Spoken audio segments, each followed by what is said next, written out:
Se dirige a ustedes el señor presidente de la República, Gustavo Petro Urrego.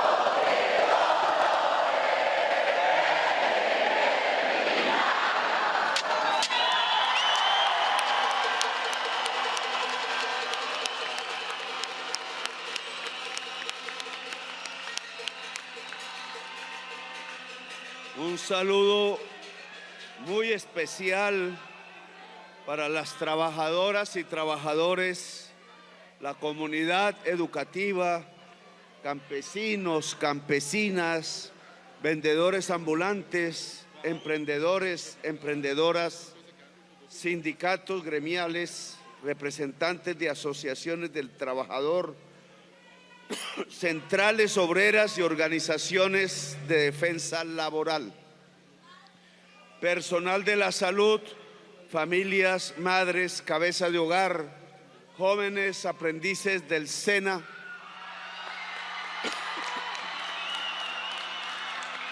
personas de la tercera edad, personas con diversidad funcional en situación de discapacidad, habitantes de calle, comunidades étnicas, pueblos indígenas, afrodescendientes, lideresas, líderes y población LGBTI y a todo el empresariado de Colombia, a todas las colombianas y colombianos y aquí especialmente a la población del suroccidente de Colombia que ha sabido rellenar esta plaza pública y sus alrededores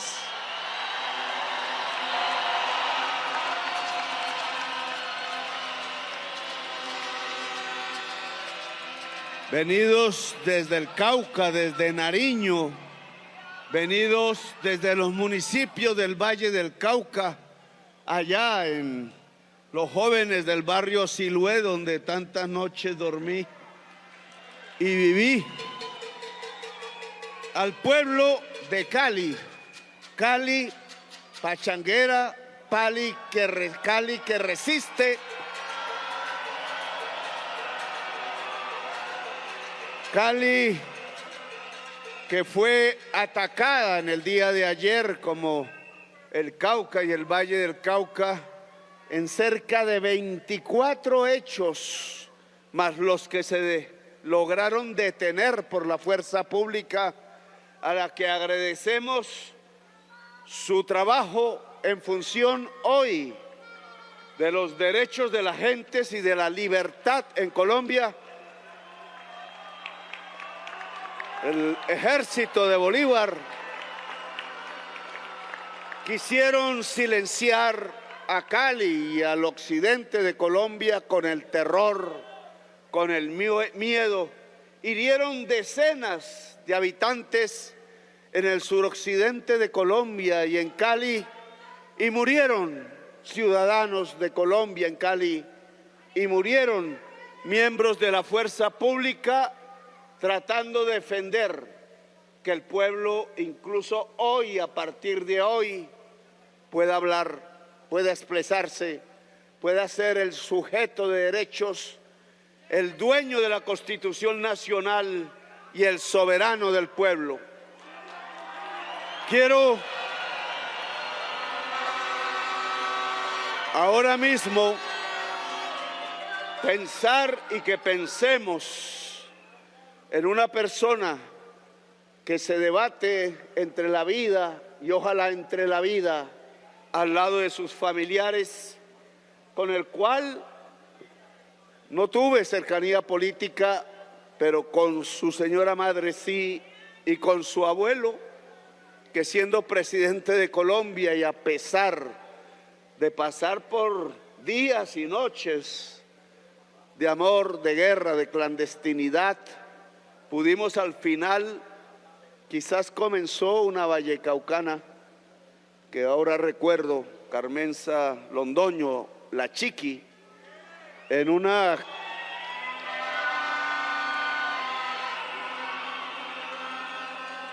camioneta dialogando con embajadores del mundo, quizás por primera vez los veía, dialogando con los delegados del gobierno de Julio César Turbay Ayala, comenzando a aprender, desde hacía mucho no se oía, y en un hecho difícil indudablemente en el centro junto a la Universidad Nacional, que hoy no existe, porque quisieron derrumbar y demoler esos sitios históricos para que la gente no vuelva a saber qué pasó allí. Dialogaron por primera vez, estando una en la insurgencia, queriendo hacer una revolución, y otro en la presidencia, queriendo mantener el status quo. Decidieron hablar de paz, decidieron hablar, decidieron dialogar. La hija del presidente Julio César Turbay Ayala murió asesinada por Pablo Escobar. Y Carmenza Londoño, la Chiqui, nuestra compañera, murió también en combate. Murieron, y yo quiero que de ninguna de las dos partes vuelva a morir nadie, porque se trata de dialogar. Por eso esta concentración aquí la llamamos por la paz y la democracia, y yo quiero, ojalá sin radicalismos, que en este momento, como lo pedí en el concierto de la esperanza que llenó el centro de Bogotá con centenares de miles de jóvenes bogotanos, muchachos y muchachas, que también hicieron lo mismo, le criticaban. Hagamos un minuto de silencio esta vez por el senador Miguel Uribe Turbay, y que sobreviva a sus asesinos, que son también los asesinos del pueblo de Colombia. Un minuto de silencio, por favor.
Bien.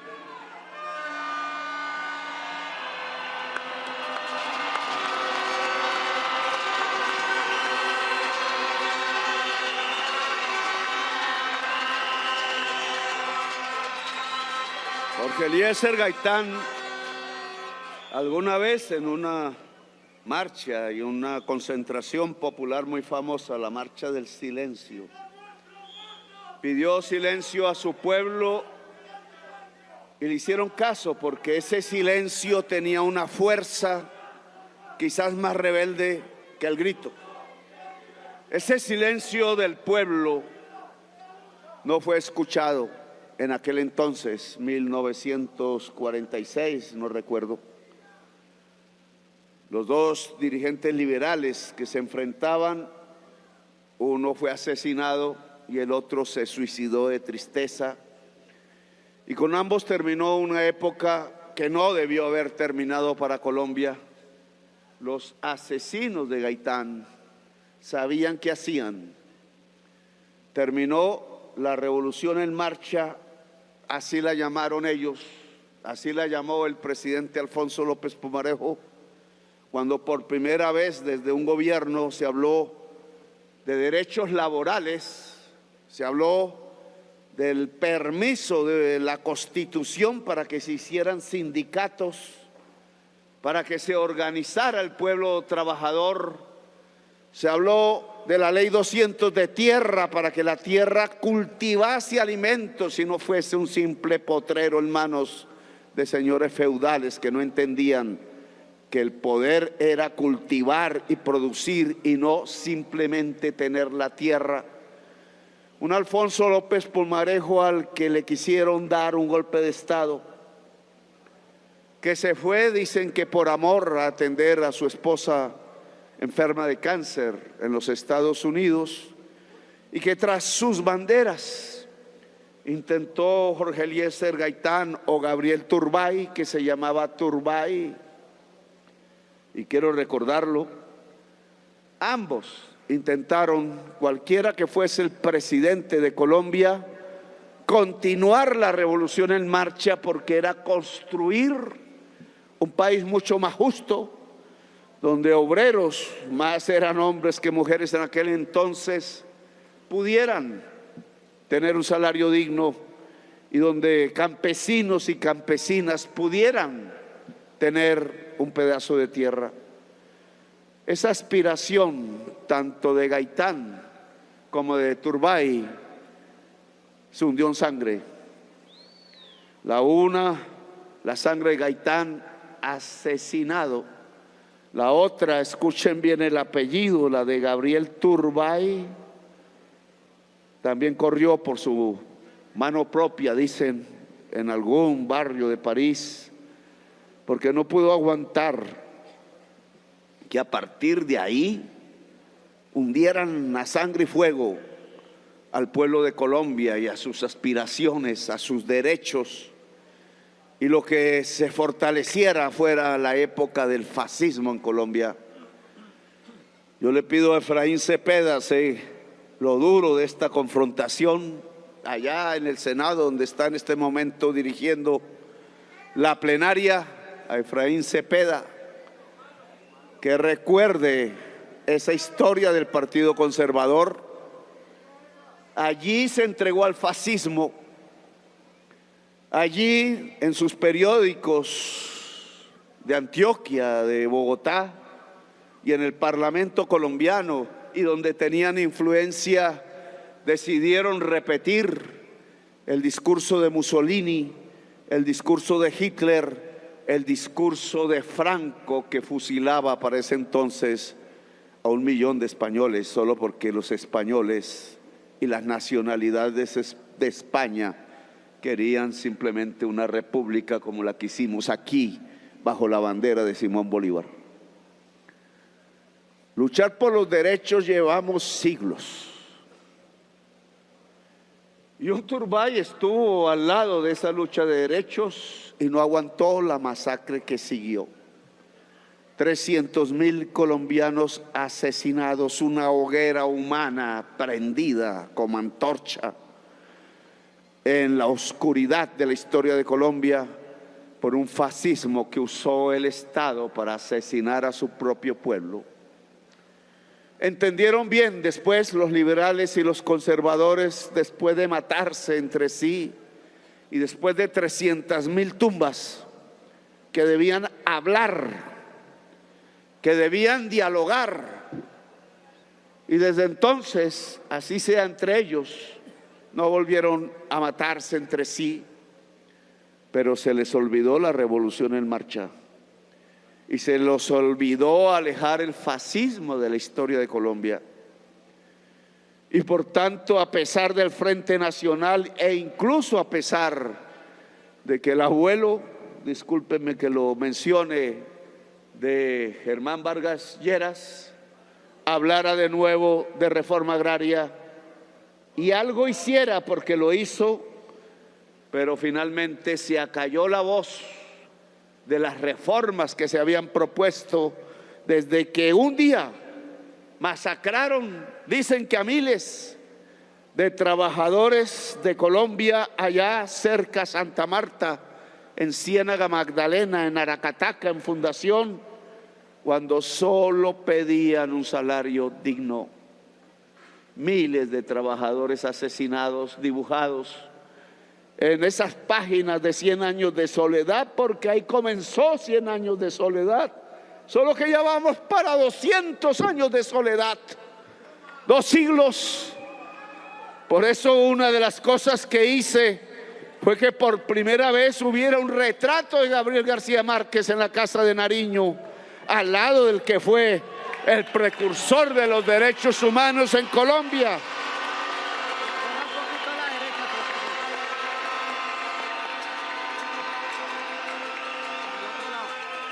Esa es nuestra historia, 200 años de soledad.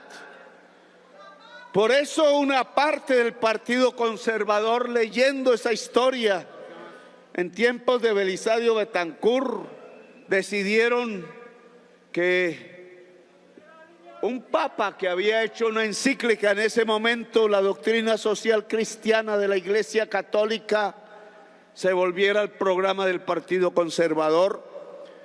Y yo no sé cuántos han leído la doctrina social cristiana del partido, no del partido de la Iglesia Católica, del Papa Juan XXIII.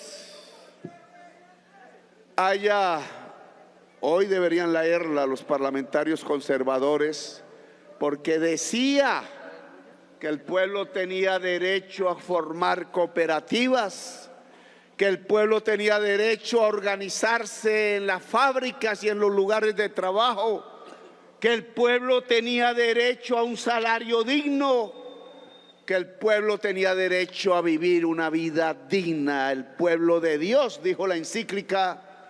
Nosotros aquí decimos el pueblo trabajador, el asalariado y el no asalariado, y toda la población colombiana y toda la humanidad en el mundo. Yo no estoy proponiendo algo que desde hace mucho tiempo se ha propuesto en el mundo. Estoy proponiendo una jornada de 8 horas. Estoy proponiendo que el día se acabe, como todo colombiano o colombiana sabe, cuando se oculta el sol, y el sol se oculta a las 6 de la tarde.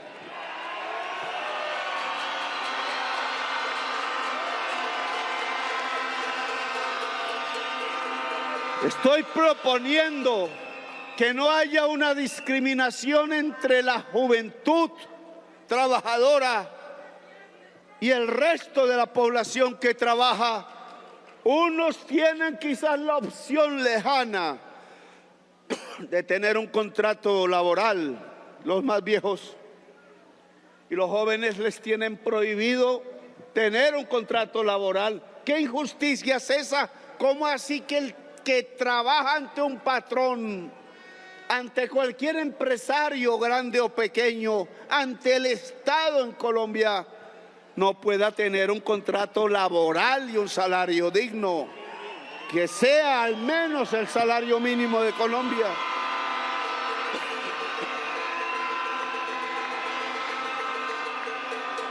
¿Cómo así que en Colombia, después que en todo el siglo XX a liberales y a conservadores, parlamentarios o no, funcionarios del Estado, incluidos los presidentes liberales y conservadores, se les pagaba el salario salido de los impuestos que le cobraban a los campesinos que producían café, y ahora no hay una pensión para esos campesinos, mientras los presidentes y los parlamentarios sí que la tienen?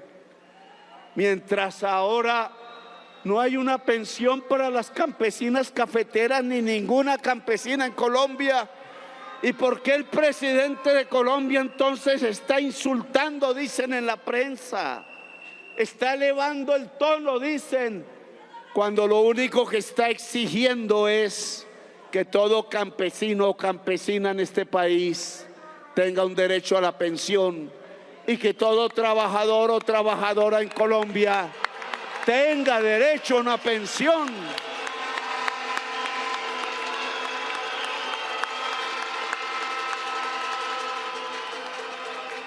He dicho en la plaza pública en donde me ha tocado hablar que, oigan, la principal política de seguridad ante una realidad de que hay unas fuerzas que están atacando a Colombia, y de ellas hablaré ahora, y que son las que intentaron asesinar al senador Miguel Uribe, que esperamos viva, y que son las que asesinaron a miles de militantes de la izquierda de Colombia, incluido al que les habla. Y no hace mucho había un misil esperándome en la zona de los Paperos, en la parte baja de Siloé, esperando que yo llegara a la COP16.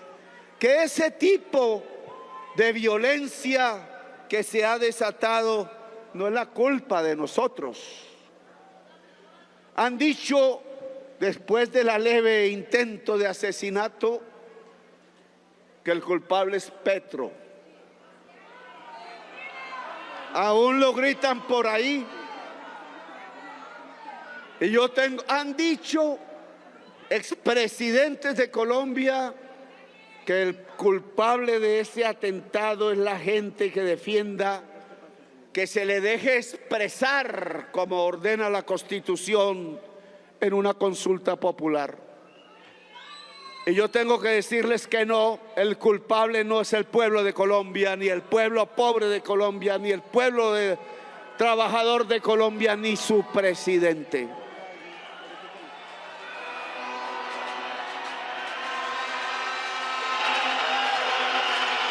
La consulta popular no es amiga de los asesinos.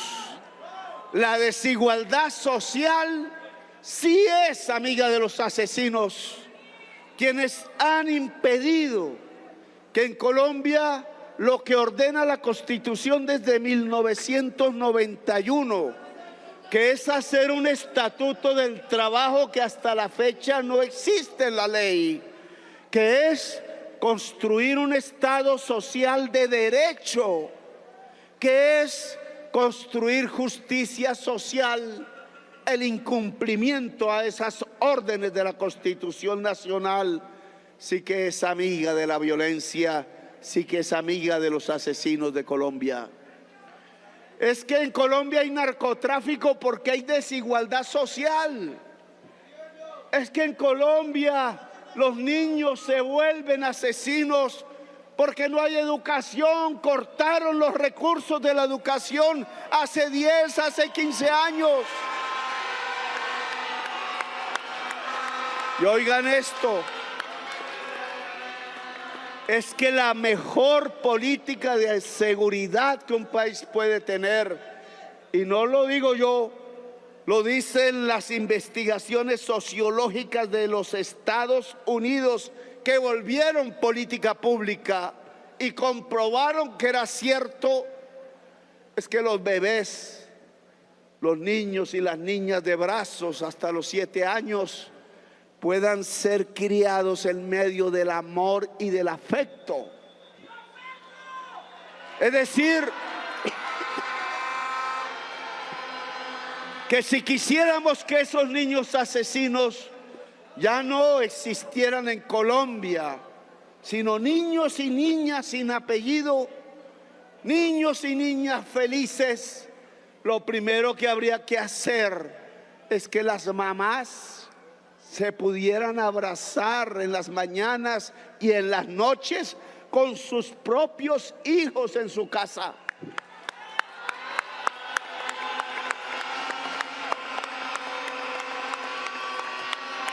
La mejor política de seguridad para estar en paz es el primer hecho que se debe producir.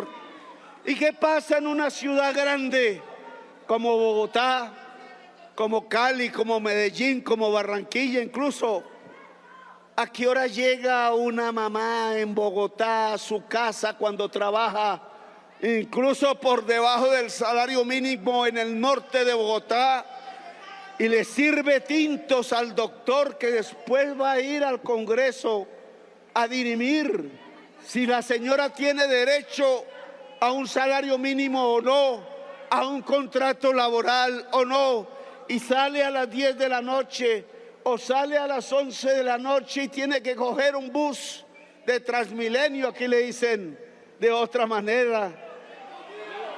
El mío, que no me han aceptado la propuesta de cómo renovarlo, pero llega a la casa a la 1 de la mañana y tiene que salir de la casa a las 4 o 5 de la mañana para poder llegar otra vez al sitio donde trabaja, para poder llevarle leche a los niños o comida. ¿Y a qué hora abraza a los niños? No los puede ver, apenas un beso mientras duermen. Y el señor que recibe los tintos no piensa en eso.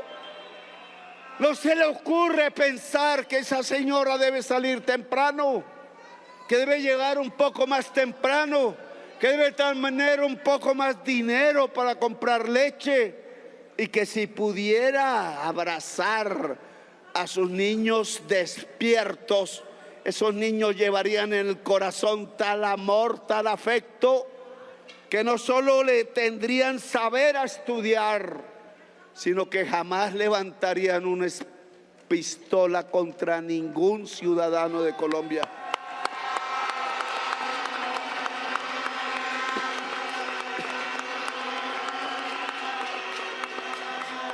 Y entonces quieren desligar como si fueran enemigos, como si fueran agua y aceite, la paz de Colombia con la justicia social de Colombia. Y eso no es cierto, se equivocan los editorialistas de la prensa del gran capital, se equivocan los señores que usan lo que aprendieron en el derecho y en la universidad para ver cómo los trabajadores y las trabajadoras no triunfan en este momento. Se equivocan los políticos y se equivoca, lamentablemente, también el pueblo pobre que no sabe de esta pelea, de esta lucha, y que aún continúa votando por sus propios verdugos, por los que sí lo van a asesinar.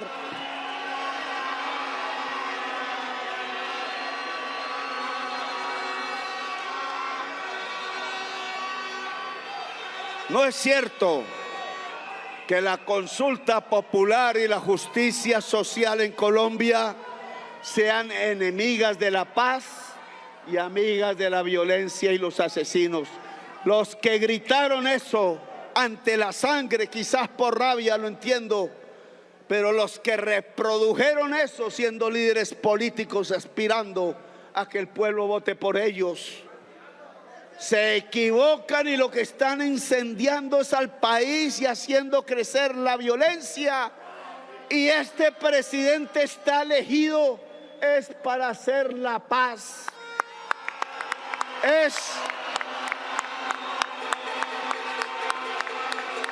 para construir la justicia social, porque soy absolutamente consciente, leyendo desde la primera página de la historia de Colombia que he podido leer, que no podemos tener paz ni en nuestro corazón, ni en nuestra sociedad, ni en nuestra patria, si somos el tercer país más desigual del mundo, y que por tanto el objetivo principal es que hay que dejar de ser desiguales, hay que hacer que seamos justos gobernantes y sociedad, y la primera justicia se hace con la mujer, con la madre, con los bebés, con los niños de la infancia.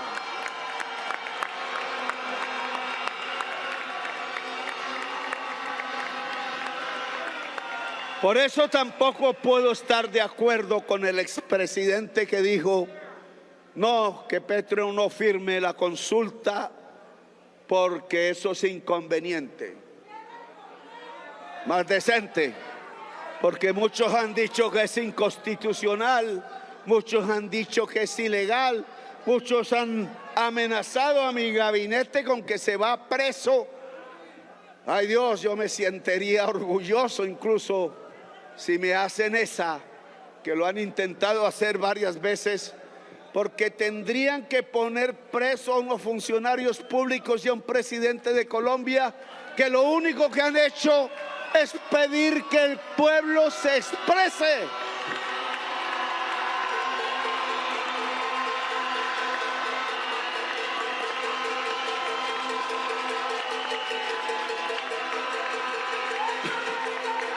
Claro, me han pedido que baje el tono y me comprometo en bajarlo, pero bajar el tono no significa no decir verdades, no significa silenciarse, no significa arrodillarse.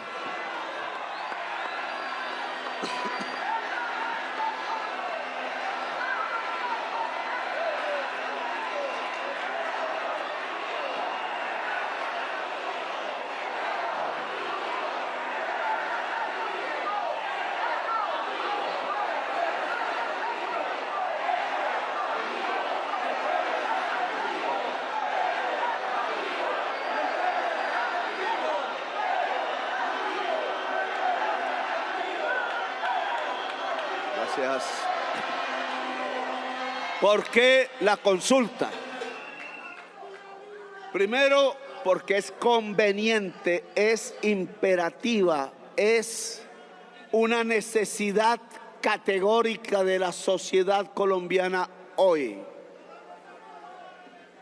Al contrario de lo que dice el expresidente, esta consulta popular es absolutamente necesaria. Uno, ha contado con el apoyo del mundo intelectual, político, con la OIT, que ha expresado su apoyo a la reforma pensional, y en la OIT, no nos lo dice la prensa tradicional, se sienta la representación de los empresarios más ricos del mundo y se sienta la representación de las organizaciones trabajadoras más poderosas del mundo, incluidas las colombianas. Allá van empresarios colombianos que dicen una cosa allá y dicen la cosa contraria ante los senadores y los congresistas del Congreso de la República. La Organización Internacional de los Trabajadores ha apoyado y dice que es justa, dice que técnicamente es válida, dice que sería un progreso de la humanidad la reforma pensional que hemos presentado y que hoy es ley de la República y que permite que cualquier viejo o vieja tenga una pensión en Colombia, incluida las amas de casa que dedicaron su vida a criar sus hijos y sus hijas, porque el trabajo cuidador del hogar es también un trabajo que hay que reconocer por el Estado y por la sociedad. ¿Por qué la consulta?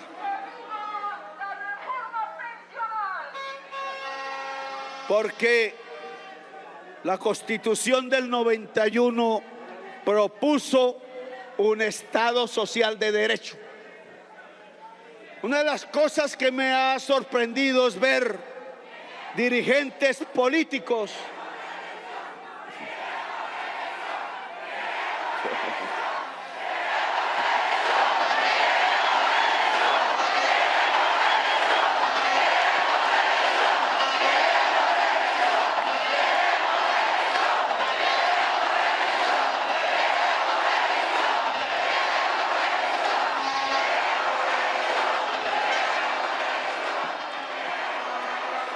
que hizo la Constitución del 91, construir, y lo propuso como una solución a la violencia y a la guerra eterna de Colombia, como una solución a los 100 años de soledad que hubiera en Colombia y se construyera un Estado social de derecho. Ahora, enfrentando esta consulta y la reforma laboral y las reformas sociales, ya no dicen Estado Social de Derecho, dicen Estado de Derecho, violando la Constitución de Colombia. Lo dicen hasta magistrados, exmagistrados y dirigentes políticos del Congreso de Colombia y expresidentes. Les hago una pregunta. ¿Es que acaso al hablar de Estado de Derecho lo que están proponiendo es que se rompa el pacto que se hizo alrededor de la Asamblea Nacional Constituyente de 1991 y la actual Constitución de Colombia? Y lo digo por estas razones, porque quien hablaba de Estado de Derecho sin más era la Constitución de 1886, que decía que el poder no residía en el pueblo, sino en la nación, y la nación eran los oligarcas de Colombia. Quieren romper el pacto de la Constitución del 91 porque el presidente de Colombia, que sí, y me insultan hoy por ello, era miembro del movimiento mayoritario que se eligió popular y libremente en la Asamblea Nacional Constituyente y que era el M-19, había dejado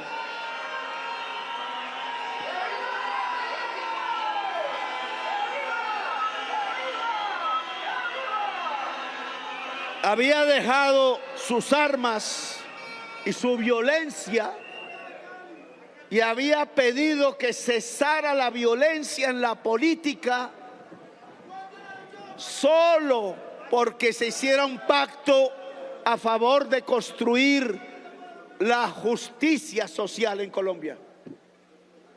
Y propuso entonces, cuando fue elegido por el pueblo, al lado del Partido Liberal, que pareciera hoy no pensar lo mismo, al lado del Partido Conservador y los conservadores, que tenían un hombre que en ese entonces había cambiado su manera de pensar para juntarse en la misma idea.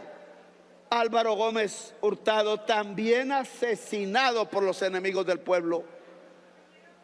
¿Por qué todas esas fuerzas donde estaba la Unión Patriótica en la antesala o en medio de un genocidio político donde asesinaban? Miles llegaron a asesinar, 6.000 militantes de la Unión Patriótica. ¿Por qué ese pacto de paz hoy quieren incumplirlo? Y entonces hablan del concepto de la Constitución del 86 y no de lo que ordenó la Constitución del 91, y me explico. El Estado de Derecho es aquel donde los funcionarios públicos cumplen normas. A eso le podríamos llamar una palabra, normas racionales. Pero el Estado Social de Derecho es ese mismo, pero los funcionarios obedecen normas razonables que llevan es a construir equidad y justicia social, y no lo contrario.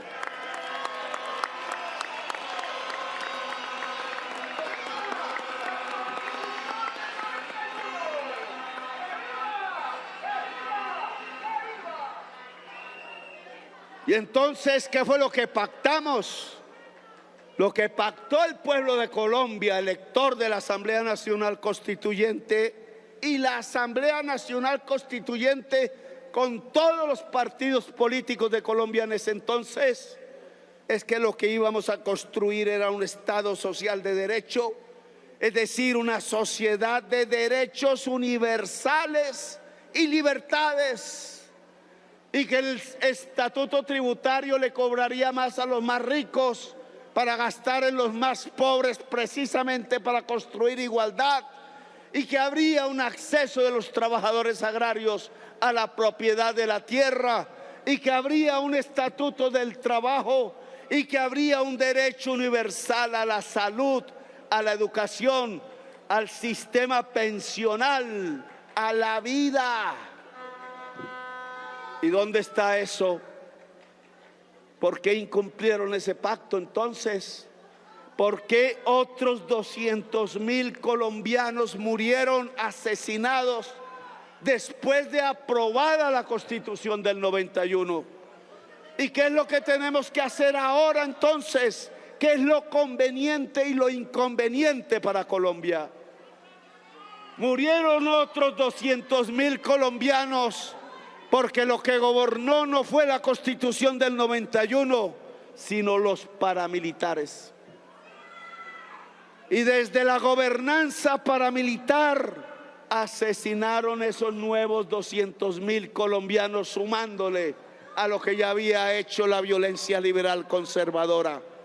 Y nos sacaron de la opción histórica de cumplir la Constitución.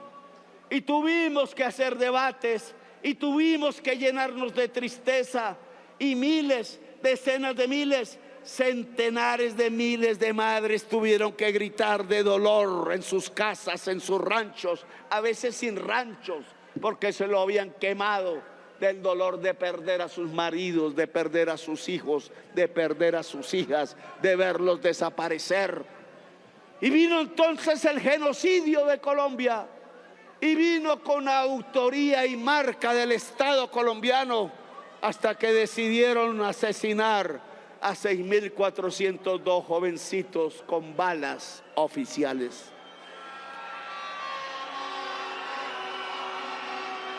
Y en lugar de justicia social económica, en lugar que el campesino tuviera tierra, desalojaron 6 millones de campesinos de su propia tierra. Y en lugar de que hubiera un estatuto del trabajador, aprobaron la ley 50, la ley 100, aprovecharon los artículos transitorios de la Constitución para construir un neoliberalismo que lo único que ha hecho es hundirnos en más violencia y lo único que ha hecho es hundirnos en más desigualdad social. Y hoy hemos llegado a que somos uno de los países en la última década más violentos del mundo y el tercer país más desigual del mundo. Eso ya no lo queremos. Por eso el pueblo salió al estallido social, y cómo no lo hizo aquí en Cali. Y por eso, y quiero que se entienda bien, la mayoría electoral de Colombia el año 2022, la mayoría del pueblo no quiso seguir con la tradición de la violencia y la sangre y quiso construir la paz a través de la justicia social y eligió a Gustavo Petro presidente.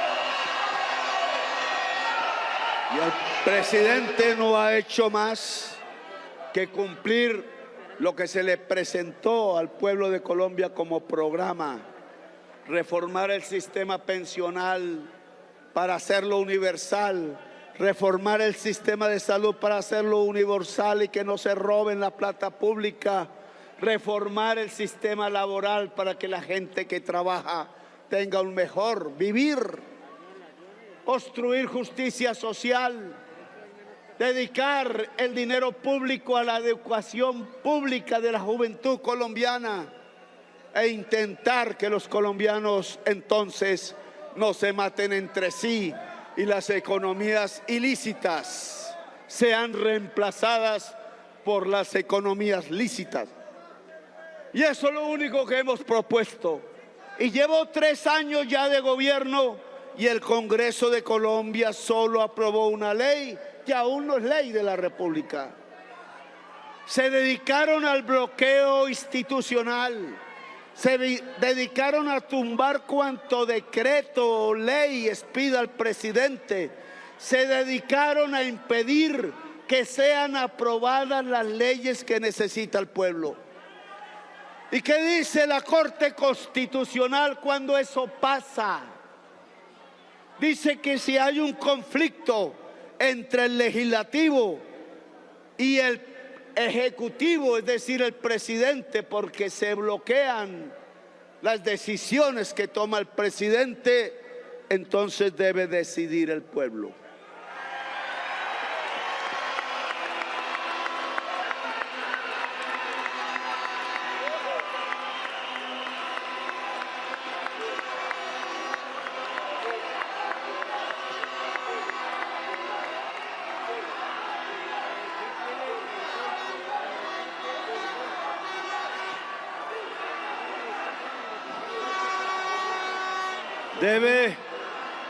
Dice la Constitución que somos una democracia participativa, no solo representativa. Se les olvidó a los analistas del capital ahora saber que existe una democracia participativa, que no es más que el pueblo tome directamente las decisiones sin intermediarios, locales o nacionales. Ya el gobernador de Antioquia, que no me quiere ni un pedacito, presentó y está preparando una consulta popular en el suroriente de Antioquia. No puedo decir que voten sí, que no voten no, porque me está prohibido. Le corresponde a la ciudadanía antioqueña del suroriente. Pero ¿cómo sí que entonces si es constitucional, si es legal, si es conveniente? Porque presenta una consulta popular que impide que haya autoridad ambiental en su región. ¿Y por qué yo? Solo porque defiendo el derecho de los trabajadores a vivir mejor y de las mujeres. Entonces, si es inconstitucional, si es ilegal, si vale mucho y si es inconveniente. ¿Cómo así? Las consultas populares de ellos sí valen y las nuestras no. Pues la Constitución de Colombia, dice que Colombia es una democracia representativa y una democracia participativa, y que el pueblo es soberano, que no hay poder en Colombia que no derive de la legitimidad del pueblo, y que siendo el pueblo constituyente primario se puede y debe expresarse, y este es el momento de poder expresarse. Porque el Congreso de Colombia, el Senado de la República, que sí lo hizo la Cámara, aún hoy, hasta donde sé, no quiere aprobar una reforma laboral progresista en favor de los trabajadores, sino que lo que quiere aprobar es que se contrate a la gente por horas. Es decir, peor que lo que estamos hoy. Ahí se creó una comisión que buscaba un acuerdo. El Senado está dividido en dos partes y no pasó nada. Y si la Cámara de Representantes, llegado a que Efraín, el presidente, tuviera mayoría en el Senado para aprobar algo tan dañino como una contratación por horas, le pido al presidente de la Cámara no dé un solo paso atrás de lo aprobado en la Cámara. He dicho, que dicen que es que somos polarizantes. Ojo con eso. En toda sociedad moderna capitalista, y Colombia es una raquítica en eso, tiene como contradicción los intereses del capital y los intereses de los trabajadores. Eso es así, porque en la producción son dos: uno se lleva la ganancia y el otro apenas se lleva el salario. y el que trabaja sobre las máquinas es el trabajador, es la trabajadora. Y entonces tienen que organizarse, porque si no se matarían entre sí, como sucedió en Europa. Y eso se llama un pacto social. Pero el pacto social no es que el dueño del capital arrodilla o, como pasó en el Urabá, asesina al trabajador. El pacto social es que llegan a un acuerdo.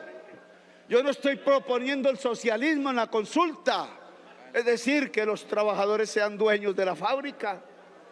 Yo lo que estoy proponiendo son dos cosas, finalmente: que a los trabajadores que están en esos lugares de trabajo, a las trabajadoras, una vez pasen las 6 de la tarde, se le pague un sobrecargo, se les deje ir a la casa, que una vez se acabe el viernes y haya un festivo, un sábado, un domingo, y decida trabajar, se le pague un recargo, o pueda irse con su familia feliz a jugar fútbol con sus hijos, con sus hijas, a abrazarse, a que esa familia pueda ser una gran constructora de democracia y de paz en Colombia, de vida, porque esta es una propuesta para vivir, no para morir, no para que nos matemos entre nosotros, sino para que dialoguemos sanamente entre nosotros.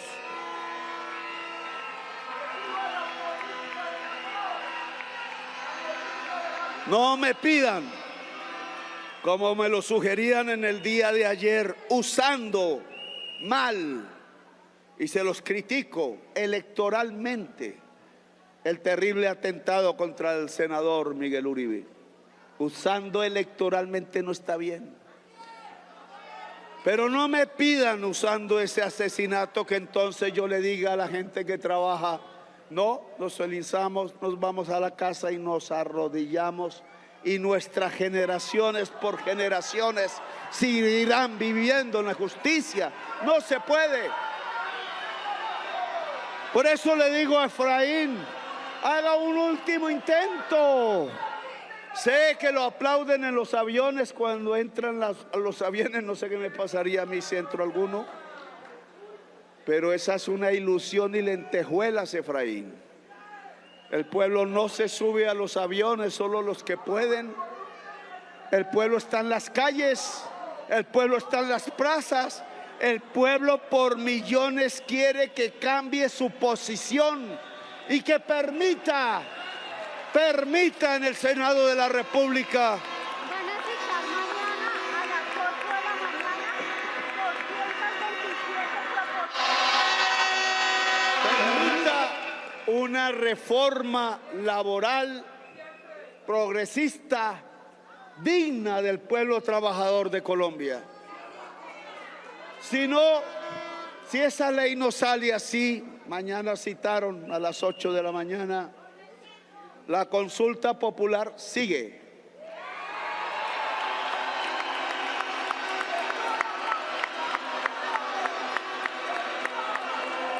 Se tienen que organizar los comités del sí en cada rincón y los comités del no. El presidente y el gobierno ya, a partir de hoy, no podemos hacer campaña ni por el sí ni por el no. Queda en manos de la sociedad colombiana.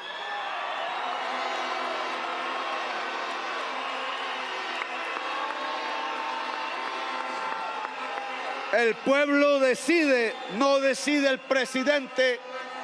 A partir de hoy, si el Senado no quiere, no decidirá el Congreso, decidirá el pueblo. Y la última instancia que define este debate político que he querido adelantar en Colombia es la Corte Constitucional, a la cual respeto.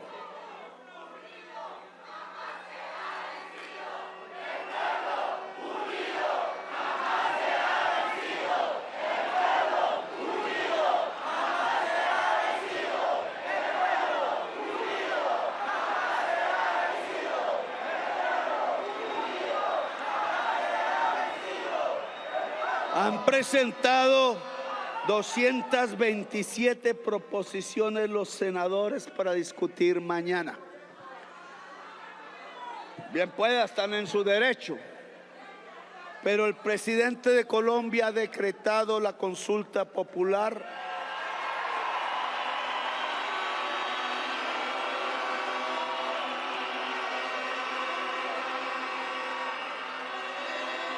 Ojalá la sociedad colombiana se organice y se mueva mucho más de lo que hasta ahora ha hecho.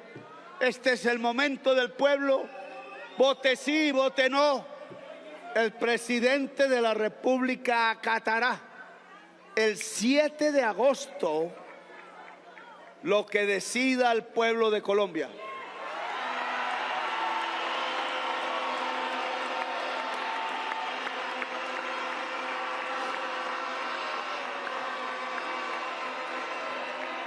A la Corte Constitucional, donde desde el día de hoy tiene en sus manos el decreto de la consulta, solo puedo solicitarle, es independiente, respetaré su decisión, pero solo puedo solicitarle que en su análisis sepa que la tercera sociedad más desigual del mundo necesita que los derechos sean universales como ordena la Constitución, que los y las trabajadoras ante la falta de un estatuto del trabajo tengan cómo defender los ingresos de sus hijos y cómo tener una buena vida, cómo poder incluso simplemente vivir.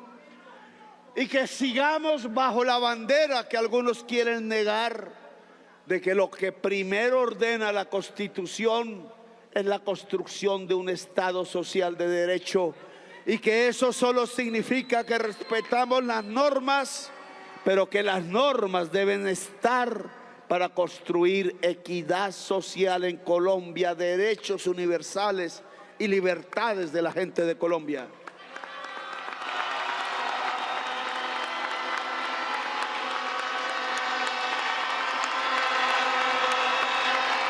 Si llegado el caso, y no es una amenaza porque yo no amenazo, a mí me amenazan.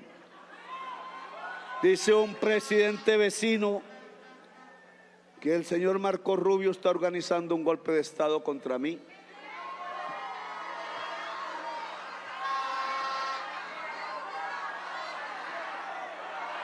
Yo solo le digo al secretario de Estado de los Estados Unidos que no puedo creer que el pueblo demócrata y que cree en las enmiendas de la Constitución de los Estados Unidos y que hoy debe entrar a dialogar con los conciudadanos y las conciudadanas de los pueblos latinoamericanos que trabajan allá, legal o ilegalmente, lo que tiene que hacer es entrar en un diálogo con esos pueblos, porque el ABC de la teoría económica dice que la riqueza solo sale del trabajo y que si quitan trabajadores se van a empobrecer. Yo también tengo informaciones y sé que cierta persona líder de la extrema derecha en Colombia ha estado hablando con el secretario de Estado. Y también sé que hay una grabación por allí que le puse a escuchar a la fiscal general de la Nación, en donde cierto dirigente de extrema derecha de Colombia, que no es Uribe, ojo, está aliado con el narcotráfico, buscando que gentes y fuerzas en Colombia, gremiales, y gentes y fuerzas en Colombia y en Estados Unidos de extrema derecha produzcan un golpe de Estado en Colombia. Quiero a los poseedores de esa grabación que los hagan público en los periódicos de los Estados Unidos, ojalá. Pero aquí no nos asustamos por eso. Aquí sabemos que el pueblo de Colombia es el pueblo de Bolívar es un pueblo libertario, es el pueblo que jamás se dejará quitar la independencia nacional después que la logró de los españoles.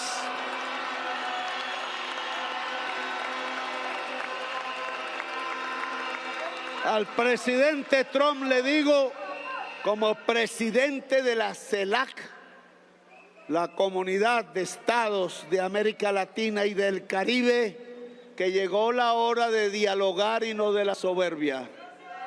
Que conduzca su sociedad, que lo eligió libremente, a la sabiduría de hablar con la otra parte de América, que somos los latinoamericanos y los caribeños. Que hay que hablar, sí, de un pacto de las Américas para saber cómo la democracia puede profundizarse, para saber cómo se trata de manera humana a los inmigrantes, para saber cómo se alejan las mafias de todos los pelambres del continente americano y del mundo y de la humanidad, para hacer de las Américas tierra de paz y democracia y no tierra de arbitrios y de muerte. Siempre estaré dispuesto a eso.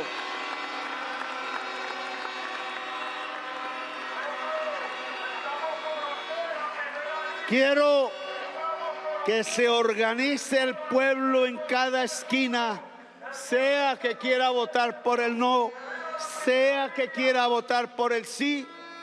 Y aún ahora le solicito al senador Efraín Cepeda, léase la encíclica de la Santa Iglesia Social Cristiana y Católica, porque ahí ordena que las leyes vayan en función del pueblo, que nos hunden todo. Supongamos, entonces, lo que sigue son 8 millones de firmas. Un trabajo intenso, difícil, pero el pueblo ya decidió decidir y no se va a echar para atrás, y todos los instrumentos que existen en Colombia, incluida la Asamblea Nacional Constituyente, se utilizarán, porque el único soberano, el único detentor del poder en Colombia se llama el pueblo de Colombia. Gracias. Hay quienes se asustan, y termino, y así lo ha gritado la plaza entera sobre la reelección.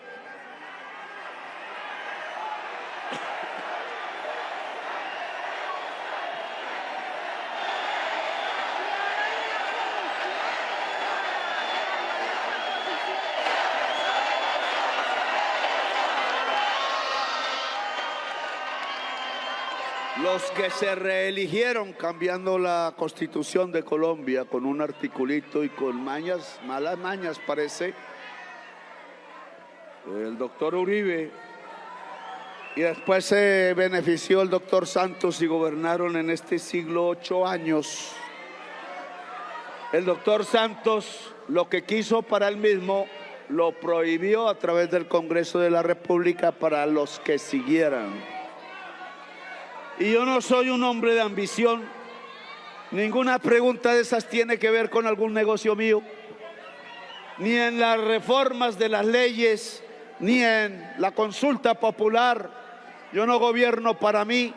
A eso Gaitán y antes Aristóteles lo llamó dictadura o oligarquía.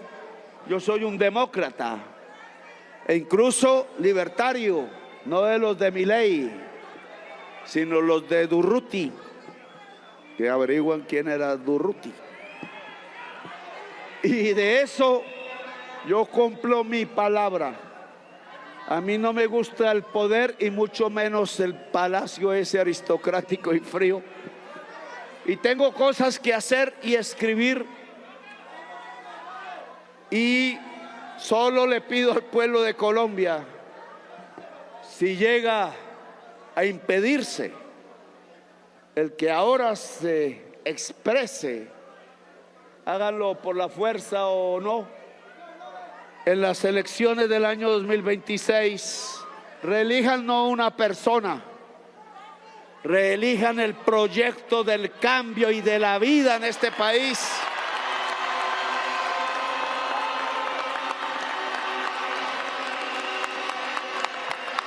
El pueblo será libre. Yo garantizaré que cualquier candidato de Colombia viva. Le he pedido a través de la embajada norteamericana en Bogotá que todos los cuerpos de inteligencia me ayuden a investigar quién mató a Mario Uribe. Le he pedido ayer en una reunión derivada del acuerdo de paz con la FARC, artículo 2, que todas las embajadas que hacen presencia de la comisión que pidió la FARC para que hubiera garantías políticas en Colombia, participen con sus cuerpos de inteligencia para que me averigüen quién asesinó o intentó asesinar, primero a mí, claro, pero sobre todo al senador Miguel Uribe Turbay. No quiero escatimar ni un esfuerzo, ni una hora en saber quiénes fueron. Tengo indicios y no apuntan a las histerias que hay en la calle, apuntan a otra cosa. Pero no es de mí, es de la Fiscalía, la dirección de la investigación. Le pido a la señora general de la Fiscalía General de la República que permita algo en lo que ella participó y por ahora la persiguen. Permita una comisión de investigación judicial independiente de las Naciones Unidas para que ayude en la investigación del atentado, no solo contra el senador Miguel Uribe, sino contra todos los líderes políticos y sociales que han sido asesinados en la historia de Colombia. Gracias, muy amables pueblo caleño, gracias, pueblo colombiano que me escucha, gracias por la paz y la democracia, por una Colombia libre y justa, por Colombia, potencia mundial de la vida. Gracias, muy amables.